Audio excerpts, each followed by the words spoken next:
Hey, Podcast Aquanauts, it's your host, Casey here. How many of you out there love dinosaurs, or did when you were a kid? I'm guessing quite a few of you. I mean, what's not to love? Their bones alone have fascinated people for hundreds of years. After a lot of early hypotheses that seem totally off base to us now, scientists eventually agreed that the enormous fossils lying buried all over the earth belonged not to a race of supersized humans, but to a group of ancient titanic lizards. Now, of course, that seems completely reasonable. Dinosaurs may be long gone, but we think about them all the time, and they pop up all over the place, from our TV shows and movies to our toys and even our cereal. But think how absolutely crazy that theory must have sounded the first time it was proposed.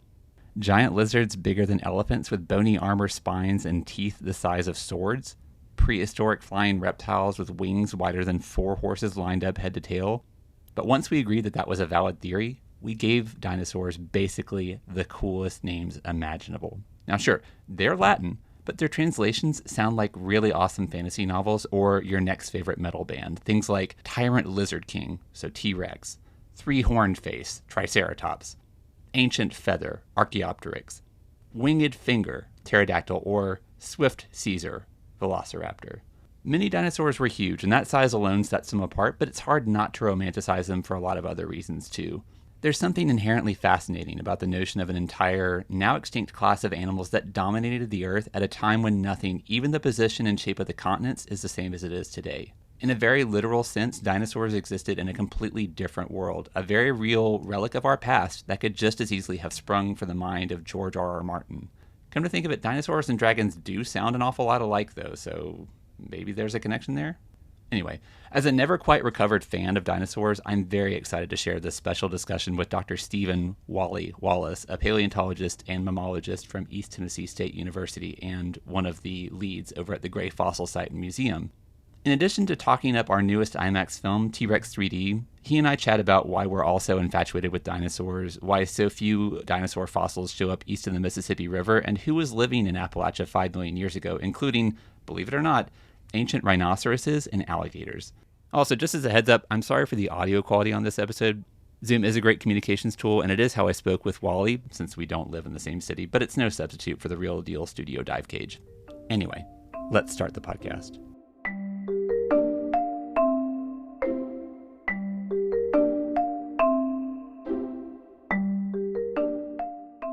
Wally, tell us about yourself. What's the main thrust of your work at East Tennessee State University and the Gray Fossil Site and Museum? Well, basically, I've been there now for going on my 24th year, or at least I'll be starting my 24th year. But the site is quite a bit younger than a lot of what we'll be talking about today. It was a sinkhole deposit discovered back in 2001, and I was hired specifically to develop the site and work on the things that are coming out of there. The site is about 5 million years old, which, to a lot of people sounds old, but compared to what we're going to be talking about is pretty young. And then, of course, compared to the local rocks around in this area is incredibly young. So we're basically looking at things, mostly mammals, some reptiles and birds, but no dinosaurs per se, unless you want to count birds, which I do. So good, close enough. But that's basically what I've been doing. And my expertise is primarily mammals, but like most paleontologists, I've worked on a variety of things over the years. So when you say that, you kind of gave us a bit of a hint there that this part of the country has some old rocks. So when you say that 5 million years is pretty young compared to the rocks around it, how old is this part of the world in terms of its geology?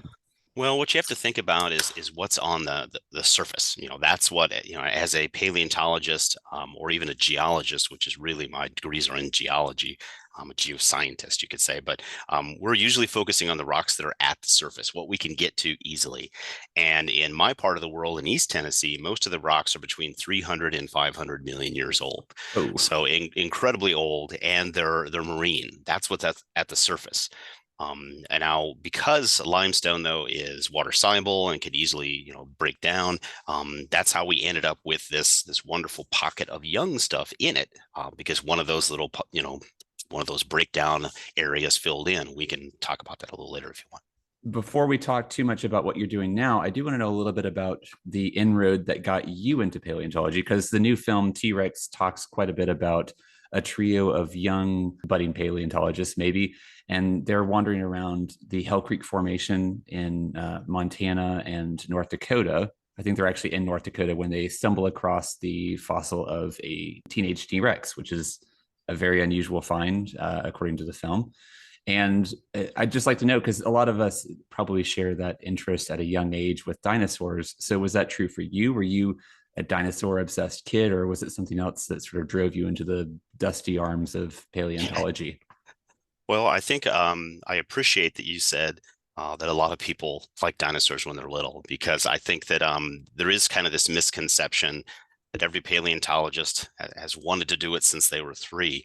And I know that a lot of paleontologists claim that, but I feel like almost every child goes through a dinosaur phase. And even my boys went through a dinosaur phase. But they, of course, now are interested in other things. I mean, luckily, because they have me as a dad, they're interested in natural sciences. But not necessarily, dinosaurs or even paleontology. I was interested in skeletal anatomy. I found skeletons fascinating. I would pick up things when I would find them as a kid. I would pick up, I'd find a squished turtle or whatever, and I'd pick up the skeleton and try to piece it together. And I was always fascinated with that. And then in high school, I was heavily influenced by my high school anatomy teacher. And so I really liked just science in general. And I was thinking of going the route of actually being a high school science teacher. And so I took, classes in college, basically to be a high school teacher, especially a science teacher. They said you should probably major in two sciences and then minor in two others. And so I majored in geology and biology. And I got hooked on, geology. I loved it. And I loved rocks. And so I basically just said, oh, the heck with this. I'm changing my mind. I'm going to be a geologist. But about my junior year of college, I was talking to a friend and they said, well, if you're a paleontologist, you could go back to the bones and do the rocks. And it was kind of funny because, I scratched my head and thought I'd never really thought of that, and started down that path. And, the rest of the story, once I kind of started going that direction, it just snowballed. And here I am today. And that's what I do. I get to play in the dirt, play in the rocks, but also find bones in them. So let's, for people who maybe aren't familiar with the process of fossilization, can you give us kind of the elevator pitch for how that happens, how bones are preserved Yeah. for hundreds of millions of years? One of the neat things is that, there's a whole spectrum of ways that things that can become fossilized. And, most people in their mind, they think of petrified wood, which is actually a specific type of fossilization that's not super common. What's more common is what we call permineralization. And that is just simply that bone is made of, naturally in your body, bone right now has sort of a solid crystalline matrix, and then it is filled in with proteins and other soft tissues. When you die, all those soft tissues and proteins rot away, but that crystalline matrix is still there. And so it's like a sponge. And so it just wants to suck up anything that'll fit in there. And permineralization is simply just minerals being deposited in there. And so when you find most fossils, they've usually been permineralized. And so they will feel solid and they feel heavy, but the original bone is still there. It's just that all those little spaces are filled with mineral, and so it's really solid. And that is by far the most common type of fossilization. And it can happen quickly, it can happen slowly. I've seen dinosaur bone that is still 100% original bone with no permineralization. I've also seen cow bones sitting in hard water that are solid, that have been permineralized, and they're only probably, 100 years old. And that's just one common type of fossilization. There's lots of other things, but the key factor is just bury it quickly and protect it. And that's your best shot of becoming a fossil. If I drop dead on the Serengeti of Africa, my bones are gonna sit out and break down and probably not become fossils. But if I die on a floodplain and they get buried quickly in something that protects them, yeah, I'm probably gonna become a fossil. So let's talk then about the gray fossil site. What was it 5 million years ago that happened that preserved the remains that you're finding there? The way to think about it is limestone is water soluble, and even rainwater is just slightly acidic. And so as long as you have, rainwater falling on limestone, you'll get caves. As long as you have caves, you're going to occasionally get sinkholes. And then in rare circumstances, those sinkholes can actually plug themselves when they collapse. And if they do that, they create basically a big bowl. And down in places like Florida, they fill in, become lakes, and they love to build subdivisions around them, which always, as a geologist, terrifies me because they're basically building around a giant sinkhole.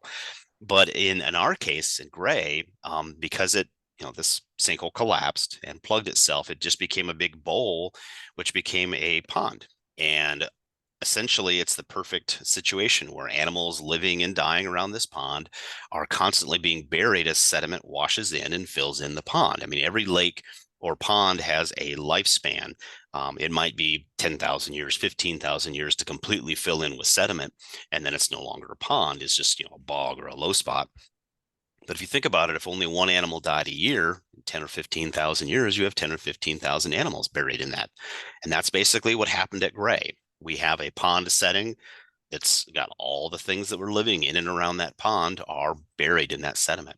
So you said that was discovered 2001, right? So 23 years ago? It was discovered in 2000. I was hired in 2001.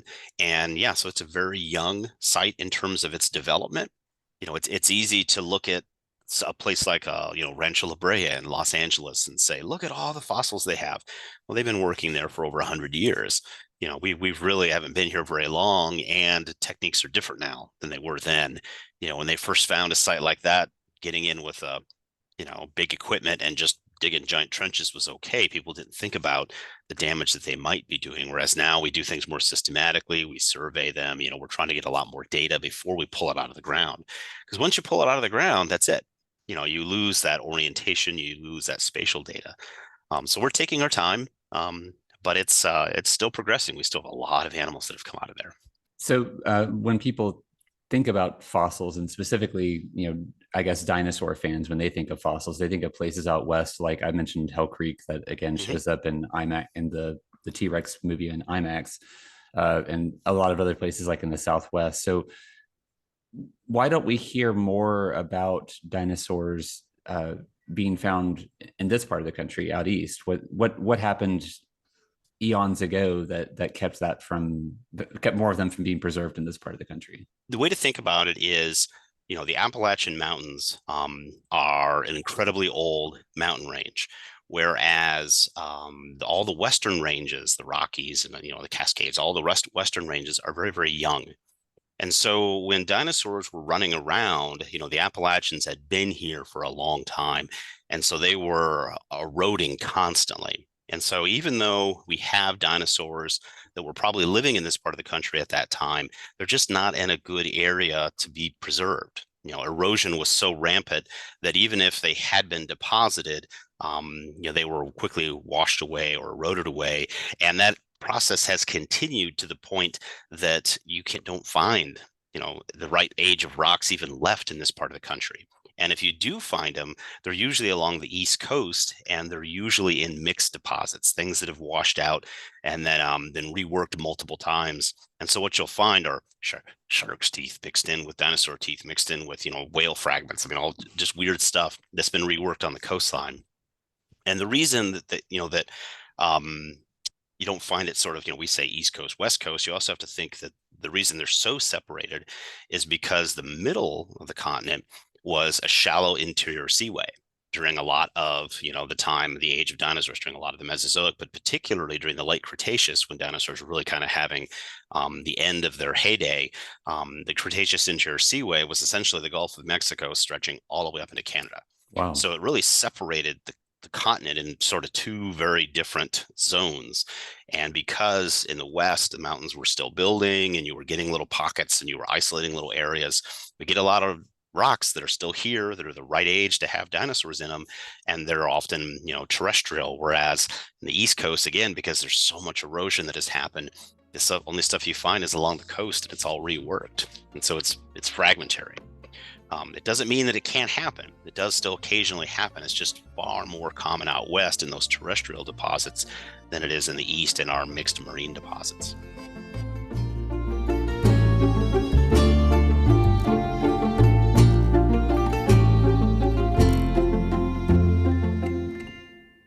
So would it then be like a much bigger deal in paleontological circles if a dinosaur were to pop up in, say, like North Georgia or Northeast Alabama?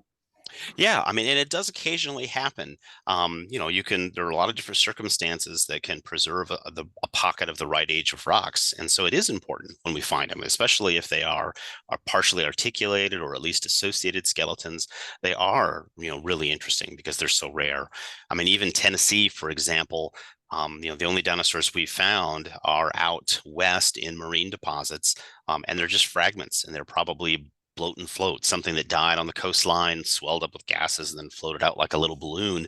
And then as it rotted, pieces rained down. And so, you just find a bit or part here or there. So, to find something that's semi-articulated or at least associated, yeah, it's a big deal. So when you say articulated, what does that mean exactly? Articulated, think about if let's say a cow dies in a field and nothing really gets to it, and the skeleton just sort of falls apart in place, and all the flesh rots away. And so you walk up to it and, you see the head where it should be. You see the vertebral column kind of strung out. The legs are laying there. We would refer to that as articulated. Things are still where they're supposed to be. Now, if it was scavenged a little bit, or let's say there was a little bit of water movement around it, like maybe it died in a floodplain and there was some water movement, and the bones moved around a little bit, but they're still there. They're just sort of in a heap now or a scattered pile. You would refer to that as associated because it looks like, they're part of the same event and they're probably the same individual, but they're just not as good as articulated. Because when it's articulated, you can definitely say it's the same individual because everything's where it's supposed to be. We dug up a rhino at Gray that we literally dug down through the sediment and we hit the pelvis, and we started digging around the pelvis, and we found the legs stretching out and the tail right between them. So we started going the other direction, and we just followed the vertebrae all the way up to the front legs and then eventually the skull. That's articulated. That's a single individual. But occasionally we'll find tapers that are just kind of in a heap. And sometimes maybe an extra bone or two that's worked its way in there. And so they're just not quite as valuable when they're associated. But at least it's still something. I mean, if it's better than an isolated bone or an isolated tooth in reworked sediment, where, if I find 10 dinosaur teeth in reworked sediments, I can't connect them really. I can't confidently connect them. All I can say is that they're roughly the same age, but I definitely can't say they're the same individual. As you are working at the site, and you come across a bone, and then suddenly, as you're uncovering more, you begin to suspect that it is articulated. Like, as a paleontologist, what is that like for you, sort of It's emotionally? it's very exciting. I like to compare it to a gold panner, that's out there panning for gold. And, you get excited with every find. And like a gold panner, though, you'll never stop because, even if you find that giant gold nugget, it's not like you're going to stop. You'll be out there the next day doing it again. You're still going to keep going. And half of the excitement is what you might find, not necessarily what you're finding. Because even if you found the best specimen in the world, you'll keep digging because you might find one better. And so you do get excited. I love it when they're articulated because, there's this constant excitement and anticipation as you continue to dig. And, oh, I hope the skull's there. I hope the skull's there. And I have a great quote from Dr. Richard Holbert. He was the collections manager down at the Florida Museum of Natural History. He's retired now, but he was digging with me when we found that first rhino, and it took us 9 weeks to dig it out. And so he was only there for the first few weeks. And so he had a book that he had published, and he signed it for me. And it said, see reference image on page whatever. I don't remember what the page was off the top of my head. But when you flip to that page, there's a picture of a rhino skull. And so, he had that same excitement as, I hope you find a skull. And so he was teasing me with the, see reference image on, because we all do. We all hope, that's the, I want to say that's where the money is, is the skull.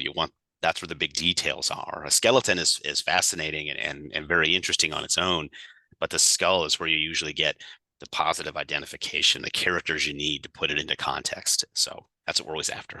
I mean, it kind of seems like, to be a paleontologist, you almost have to be like endlessly patient, but also endlessly optimistic.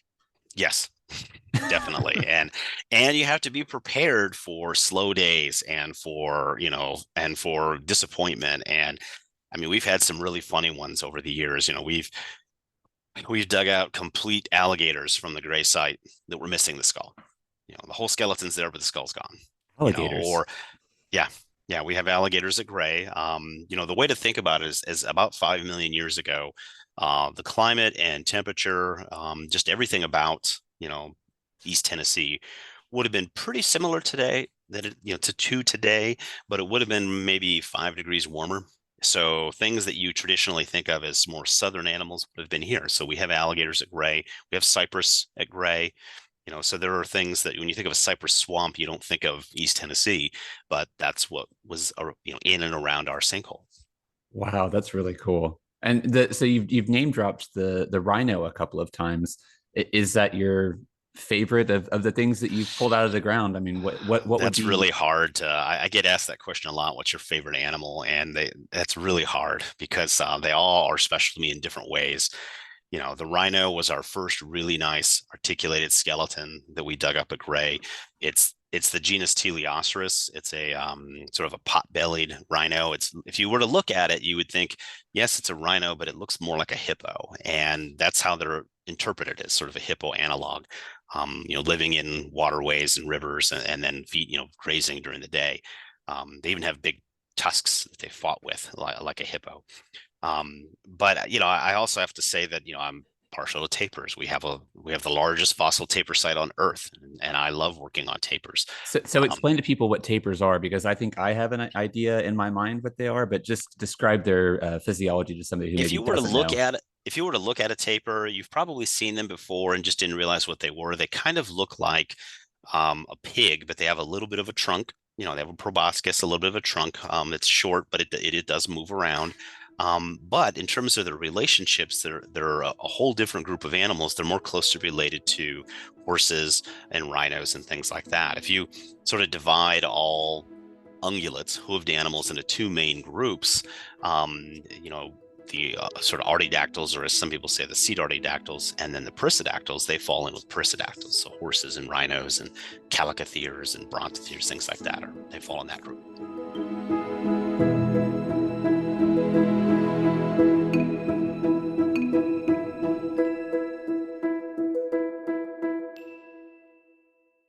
When people think of dinosaurs, they sometimes think only in terms of 65 million years ago. That's the number that sticks in people's heads. That's when the cataclysm happened that wiped them out. But they'd been around at that point for what, 150 million years or more Yeah, at that yeah, point. quite a long time. And I think that, I'm glad you bring that up, because an important point that people should, or sort of a take-home message that people should get, is that don't ever think of dinosaurs as failures, or that they somehow are lesser because they're gone. They were a dominant group for a really long time. And, mammals haven't been dominant very long at all. I mean, just basically since they left.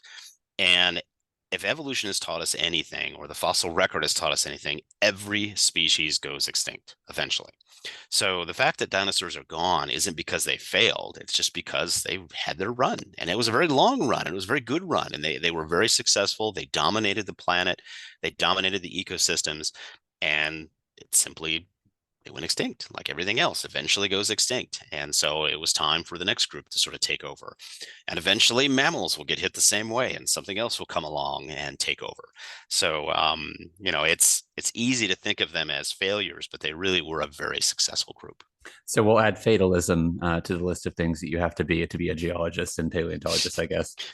Yeah, I mean, you have to recognize that it's depressing, but everything goes extinct. And so I always tell my students that, you're going to ask me, why did this go extinct, or why did that go extinct? And be prepared to be disappointed, because a lot of times there's not a good answer, or it's a complicated answer. Here's 10 reasons why these might have caused its extinction. But the reality of it is, it's very hard for us to pinpoint exactly why a specific species or a specific group. Sometimes we're lucky. With the dinosaurs, we had a big, global event that we can point at and say, well, that definitely was a big part of it. It was a big player. But it's not always that pretty. So here in Appalachia, then, if we're talking about the entire time span of dinosaurs on Earth, so that from I guess, the Triassic through the end of the Cretaceous, if in those isolated incidents where dinosaurs are found here, what period do they tend to be from? Or is there any kind of tendency when it comes to the age of the species?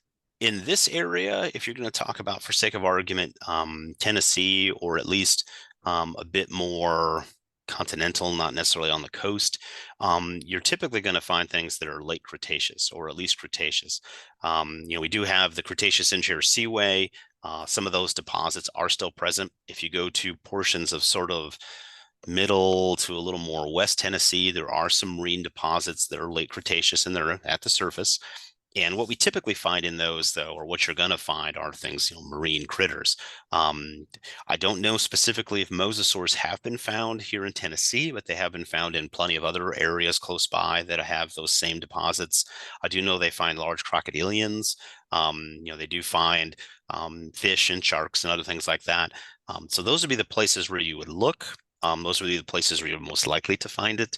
But otherwise, if you go to the coast, then you can find pretty much Triassic, Jurassic, and Cretaceous stuff mixed in the marine. Again, and they're lag deposits. I mean, when you have the big storm event that churns everything together, bones and teeth are heavy. They tend to congregate together, and so you'll find these mixed deposits of a variety of ages. And that's where you're going to have your best chance of finding, isolated dinosaur teeth of just about any age, as long as it's Mesozoic. So you said mosasaur a couple of times. Can you paint another word picture for people who are listening to this? Yeah, if you want to think of a mosasaur, think of basically they're a giant varanid lizard. It's a marine reptile, so they lived at the exact same time as dinosaurs, but they are not actually dinosaurs. When you get your little package of plastic dinosaurs, there's always a number of things in there that aren't actually dinosaurs that they always mix in. Unfortunately, they usually skip mosasaurs, but people in their mind, when they see a giant marine reptile, they think, oh, it's a dinosaur. Well, actually, it's not. But they're kind of neat because they're essentially a giant varanid lizard. Think of like a Komodo dragon, something like that has flippers. Cool. And a paddle-like tail, and it's swimming around in the oceans. And I think one of the Jurassic Park movies, or maybe several of the Jurassic Park movies, had a mosasaur swimming around, eating things, people or whatever. And they made them way too big in the movie, of course. But I was going to ask, how big are they actually? I dug one up when I was a student in Kansas, and the lower jaw of the skull was about 4 feet long, and so the entire animal would have been about 30 feet. Whoa. And so that's still pretty good size. Pretty big. It's not something you'd want to swim with. I mean, it's definitely gonna, that's a pretty good size animal. Now, that's a large mosasaur. Some of the biggest species of mosasaurs can approach 40 or 50 feet, but more common for a mosasaur is going to be like 20 feet. So still pretty good size marine reptile and not something you'd want to mess with. But at the same time, those movies, I swear those things look like they're 100 feet long. I swear they get bigger every movie they make, but that's Hollywood. I mean, they make everything gigantic. I mean, I say that some of the movies or some of the animals in Jurassic Park are the other way around. They've either made them small or they've made them big. It's weird. Like Dilophosaurus is actually a pretty good sized dinosaur, but he can't jump in the car and eat Newman if he's I know. Sorry, I had to make the Seinfeld joke. He can't jump in the car and eat Newman though if he's huge. So they made him small. I think one of the things that really threw me off, or maybe ruined my rose-colored view of dinosaurs, really born of Jurassic Park and growing up with that movie, was to discover that velociraptors were actually much smaller. Yeah. So how tall were they, or how big were they? I mean, if you had one, see, normally when people ask me this question, I'm standing at the front of a room, and so I can say, okay, it's standing on the desk here in front of me, and it's this high, and it's so you're looking at an animal that's about maybe 6 feet from the tip of the nose to the tip of the tail, so maybe only 3 feet tall. They're not that big. Having said that, I would not want to be attacked by one. They still have ridiculous claws. They still have laterally compressed, recurved, serrated teeth. I mean. Their fingers and digits are long. I mean, they can really reach out and grab you. If you look at more recent reconstructions of dromaeosaurs, they are scary because, Velociraptor is a genus that belongs to a larger group of dinosaurs that all have that sickle claw, and they're called dromaeosaurs. And, if you wanted one that was the size of what's in the movie, Utah Raptor is the size of what's in the movie, but it's not very scary to yell, oh no, it's Utah Raptor. So I think Velociraptor just sounds scary, so that's what they went with. But I will highlight, though, that I don't want to harass the movie too much because as a kid, it was influential to me to see that, to see Jurassic Park in the movie theaters for the first time. And I remember what really caught me was it was the first time that dinosaurs actually looked like real animals. I mean, they really did it. You know, the CGI really did it. To It me, was they incredible. finally, yeah, they finally looked like real animals. They weren't claymation, they weren't stop motion, they weren't dressed up lizards or something. It was something that actually looked real. And I can sit here and critique the details all I want, but it still looked real. And it still made it scary to have them chasing people around and stuff. And so it was, as a kid, it was a really neat movie for dinosaurs to really, for once, look like real animals.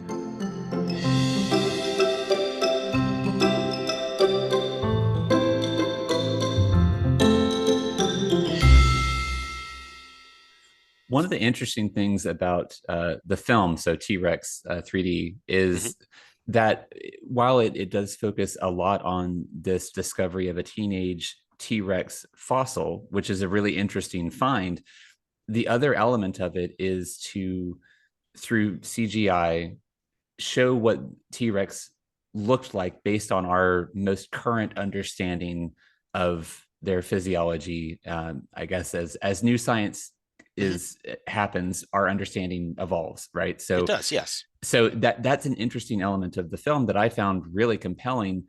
That if it shows you mentioned claymation and stop motion, uh, those portrayals of T-Rex from like 100 years ago look dramatically different, but they were based on what was at the time our best understanding of Mhm. what this animal looked like and how it behaved. And I'd just love to get your take on, is that frustrating or is that exciting in the field of paleontology for things to change over time?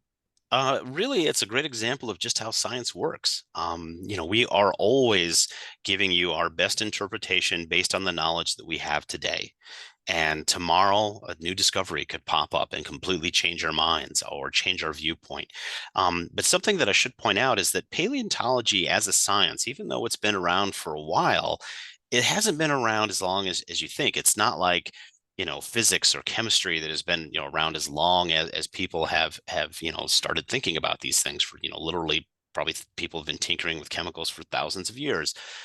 Those types of things have been around for a long time, whereas paleontology, really, hardcore paleontology just hasn't been around that long. I mean, Thomas Jefferson described fossil material from Saltville, Virginia, but it was sloth material, and he described it as a giant lion because this is what he thought it looked like. And so when you think about it from that perspective, yes, that sounds like a long time ago, but compared to other sciences, it's pretty young. And so we're still figuring things out. And so it's just how any science evolves. A new science often has to go through, has to stumble as it goes. But as long as we're, if we take two steps forward and one step back, as long as we're slowly grinding away and making progress, it means that our vision, our view is getting better and it's improving. And that's just how it works. And as long as you're willing to accept that sometimes you can be wrong, and sometimes you get to publish and correct yourself and say Wallace 2004 was wrong and here's why. I mean, I'm still progressing the science. Even if I put out an idea that somebody proves as wrong, they wouldn't have looked at it in the first place if I hadn't published and put the idea out there. And so I feel like that's just the nature of science. We all we can do is give you our best opinion based on what we have today. And we can't predict for sure what we're going to find tomorrow or what new fossil is going to turn up. Or I mean, a fun example with dinosaurs is look at Spinosaurus. For you think of Spinosaurus in the movie, it had these long legs and it was chasing the people around, in the movies that had it. And then when they finally found some good preserved legs, they realized, oh, it's got stubby back legs. It's got a paddle-like tail. It's basically the dinosaur's version of a crocodilian. And it made sense when you looked at the skull and you looked at the rest of the animal. But when they didn't have those legs, all they could do is look at its closest relatives and say, what do those legs look like? And there's a whole group of spinosaurids, and most of them have normal theropod legs. And so they just put normal theropod legs on it. And it wasn't until they found one that they realized, oh, this is a weird, different spinosaurid. So to take things back to T-Rex for a moment, you mentioned Jurassic Park, and that obviously was sort of the I don't want to say the coming out party for T-Rex. I mean, it existed in the public consciousness before that, But that really seems like when the brightest spotlight was focused on that species, or one of the brightest spotlights. So, is there any reason why, beyond just its portrayal in pop culture, why people are so fascinated by T-Rex? Why they would make an entire IMAX film just about this one species? I think that there's a million ways I could answer that, but it's the same reason that we're all fascinated with lions and tigers. I mean, we all love the big carnivore. We're terrified of it, which, in our deepest, darkest fears, we're terrified of those big carnivorous things, anything that might eat you, a giant shark or a giant cat, or a giant bear, anything like that might eat you. We're terrified in our subconscious. And so it makes us fascinated with it. We can't help it. And so to think of this giant, you know, bipedal running carnivorous dinosaur, it's fascinating. You can't help but be fascinated by it. And to think of how terrifying would that be to see in real life. And I have to admit that when the first time I watched Jurassic Park, and when the little the first movie, when the Jeeps broke down, and the T-Rex broke through the wires and stepped out for the first time, it was genuinely, it was like, if I was there, I would be filling my pants. I mean, that is a terrifying animal. And, you can argue about how fast it could or couldn't run, or it doesn't matter. I'm not going to outrun that thing. It's going to just reach down and eat me. And so, it was a really neat experience to see that thing, and for it to, again, look like a real animal, not just some, derpy, horrible animation. It was neat to see a real animal, something that looked real to me.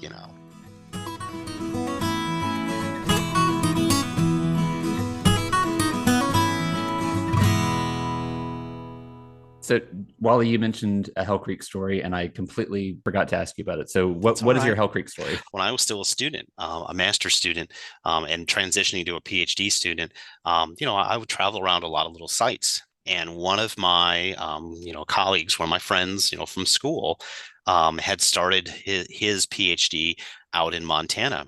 And he was working in the Hell Creek, and he invited me to come out. And so I thought, well, I'll go out and visit. And so when I showed up, we were kind of out in the Badlands, out in the middle of nowhere. And they said, well, we're working on several different dinosaurs, at the time. Which one would you like to work on? And I said, well, what are my options? And of course, when they listed them, and one of them was Tyrannosaurus Rex, I said, well, that's a no-brainer. Let's go work on that. And so, we had to hike in a long distance, across the Badlands to get to this site, which, gave me an appreciation for our site, because we're, I told you, we're right at an intersection of a couple roads. So I walk out the back door and I'm digging, this, we had to hike quite a distance, and of course you're driving out to the middle of nowhere to begin with, and then hiking. But anyway, we get out there, and yeah, it was a scattered skeleton, it was an unassociated skeleton. And while I was there, they hadn't found a skull yet, but there were some limb elements exposed and some teeth. And so I've got a great picture of myself as a student laying next to a Tyrannosaurus Rex femur, and it's as long as my entire leg. And it's just neat to see it lay it out like that. And even the day that we were there, we found a tooth. And it was in rough shape, but it was, you can see what it is. And so, for me, it was a really neat experience, to be able to do that, even if it wasn't my specialty, even if I wasn't going to do dinosaurs the rest of my life. I still got to do it. I mean, it's still fun. I mean, I'm, a lot of people probably have something like that on their bucket list, and to be able to check that off as a student was a lot of fun. That is... So I have some pictures that I can share with you, if you want to use them on the, when you put this together, but I have to admit, I'll have to scan them because they're actual photographs, that's just before digital. Well, hey, that's a relic of the past. I hope it's appropriate, right?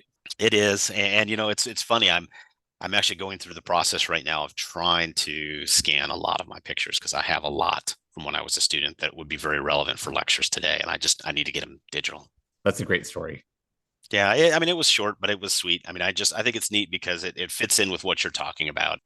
Jurassic Park did influence me, and it did have an influence on my decision to become a paleontologist. And so to be able to do that, even if that wasn't what I was focusing on, it's like, oh, what better could I ask for, to be able to go work on a T-Rex? In T-Rex, the IMAX film, the depiction of T-Rex in that film is different, even than what was shown in Jurassic Park, that, as you mentioned, looks so realistic. Mm-hmm. That film is 30 years old now, which is really, really hard for me to believe, and immediately makes me feel so old. Yeah, don't get me started.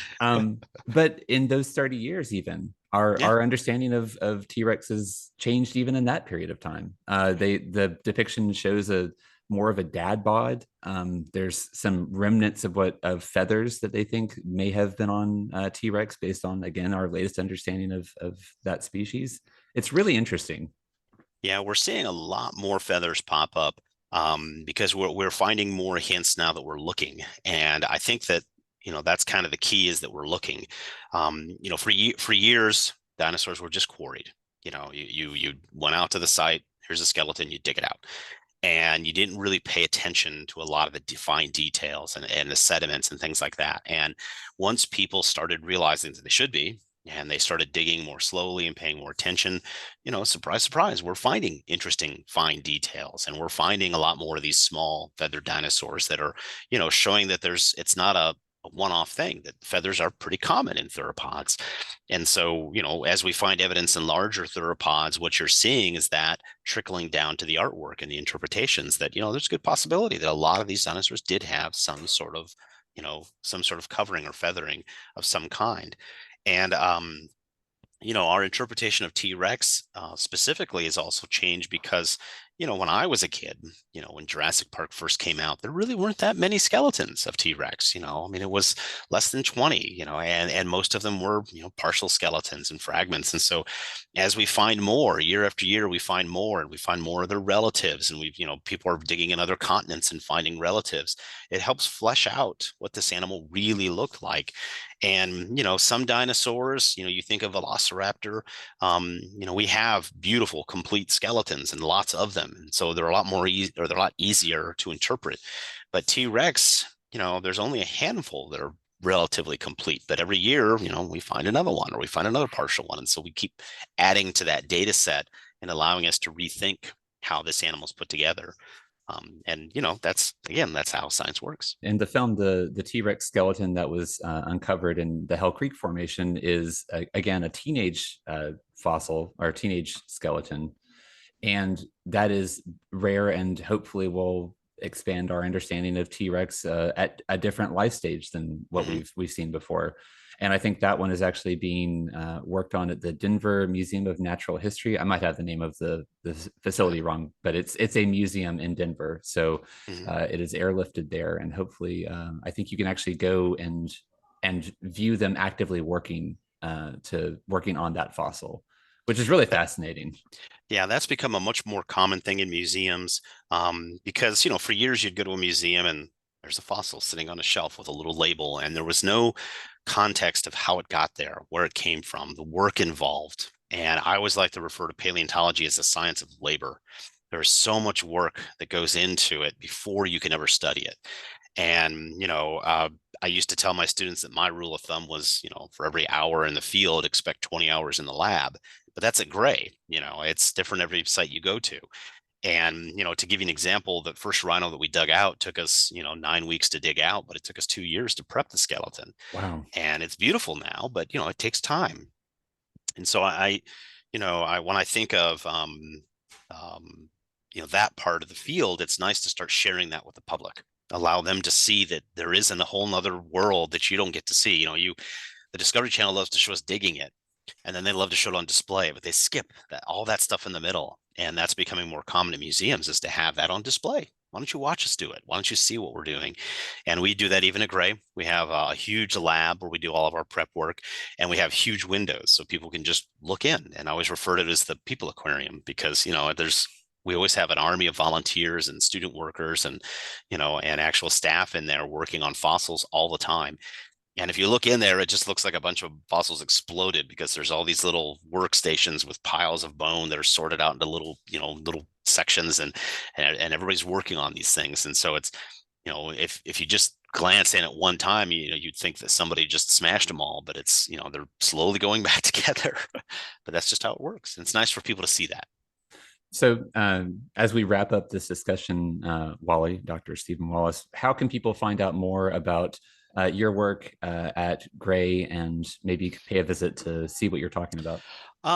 That's the neat thing is I got a grant many, many years ago to build a facility on site. So we have a fully functional museum on site. So visitors can come see our site. They can, walk out and see us digging in the summertime. I will highlight, we pretty much only dig in the summer. It's Tennessee. We could dig year round, but we'd never catch up. We'd always have this backlog of stuff. And so we have a hardcore dig season in the summer, but we pretty much do dig in the spring and the fall. So as long as you don't come out in the winter, you should see people digging. But then you can go through the museum. You can, look into the lab. You can look into the collections. There's a website, of course. If you look up Gray Fossil Site online, I'm sure you can find a lot of information online. But I would definitely recommend coming and visiting us. The Gray Fossil Site, it's a East Tennessee Natural History Museum and Gray Fossil Site. It sits right off the interstate, right off of I-26. It's real easy to get to. It was part of what funded it. Basically, State Highway 75, which does intersect Interstate 26, runs basically right through the middle of the site. And that's why they found it, is there was an intersection with a small road called Fulkerson, and there would be accidents. And basically what they were doing was the accidents were caused by the fact that Fulkerson went over this little hill and then it intersected the state highway. And so they were carving through that hill to make a nice even grade. And that's when they found the deposit. So it qualified us for enhancement grants. And so the grant that I got was the Tennessee Department of Transportation Enhancement Grant, so TDOT Enhancement Grant. And they usually build visitor centers and rest stops. So I sold this as a unique visitor center. And so that's how we built the museum. So it's right on Highway 75, which is like a mile and a half, maybe 2 miles from the interstate. So it's really easy to get to. If you're listening in 2024, our debut screening will be on the 29th of August. That will have some fun games and activities associated with it. It'll go into daily screenings the next day on the 30th, and we'll be playing at least through 2025. So please do come by and watch it. We will have an animatronic dinosaur in the lobby. But Wally, thank you so much for taking the time to lend us your expertise and give us some insights into paleontology and specifically what was going on millions of years ago, whether 5 or 65, here in East Tennessee. I really appreciate it. No problem. Thanks for listening to this episode of the Podcast Aquatic. If you want more information about T-Rex 3D or the other films we're showing, or soon will be, at the Tennessee Aquarium IMAX 3D Theater, visit our website at tnaqua.org/IMAX. And if you have an idea for a future episode or a comment you'd like to pass on to us, fire off an email to podcast@tnaqua.org. Also, while you're snooping around the web, feel free to write us a review or drop us a like to placate that algorithmosaurus. Anyway, I hope you had fun and maybe even learned something from this episode. I look forward to you joining us for the next episode of the Podcast Aquatic.